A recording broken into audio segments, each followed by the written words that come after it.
அஸ்ஸலாமு அலைக்கும். ஏதோ ஒரு பொரியல், ஏதோ ஒரு அவியல். எபிசோட் 21ல் நாம் இன்றைக்கி பார்க்க போகிறது சொரைக்காய் பொரியல் தான் பார்க்க போகிறோம்.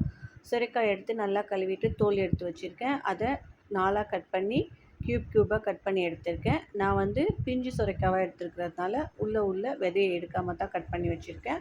ஒரு பெரிய வெங்காயம் எடுத்துகிட்டு அதையுமே கட் பண்ணி வச்சுக்கோங்க. அடுப்பில் ஒரு மண் சட்டி வச்சுட்டு கொஞ்சமாக எண்ணெய் விட்டுருங்க. எண்ணெய் காஞ்ச பிறகு கடுகு போட்டுக்கலாம். 1 டேபிள் ஸ்பூன் அளவு கடலைப்பருப்பு, 2 காஞ்ச மிளகாய் கிள்ளி சேர்த்துக்கிறேன். கருவேப்பிலை போட்டு கொஞ்சம் நேரம் வதக்கிக்கலாம்.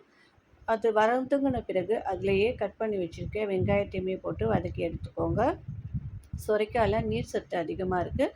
கிட்டத்தட்ட 96% நீர் சத்து இருக்குது. சுரைக்காய் அதிகமாக சாப்பிடும்போது நம்ம உடம்பை எப்போவுமே குளிர்ச்சியாகவும் புத்துணர்ச்சியாகவுமே வச்சுக்கும். 1/2 டீஸ்பூன் அளவு பெருஞ்சீரகத்தூள் சேர்த்துட்டு அதையுமே நல்லா வதக்கிட்டு இப்போ கட் பண்ணி வச்சுருக்க சுரைக்காயுமே சேர்த்து நல்லா ஒரு தடவை கலந்து விட்டுக்கலாம்.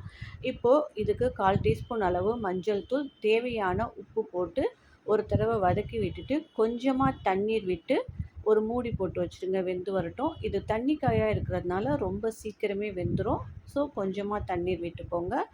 சிறுநீர் பிரச்சனை இருக்கிறவங்க சுரைக்காவை ஜூஸ் எடுத்துகிட்டு அதில் கொஞ்சமாக எலுமிச்சை சாறு சேர்த்து ஜூஸாக குடிக்கும் போது சிறுநீர் பிரச்சனை எல்லாமே சரியாகிடும். நல்லா வெந்து வந்துருச்சு. இப்போது தேவையான அளவு தேங்காய் பூ சேர்த்து அடுப்பை ஹை ஃப்ளேமில் வச்சு நல்லா ஒரு தடவை வறுத்து விட்டு அடுப்பை ஆஃப் பண்ணிவிடுங்க.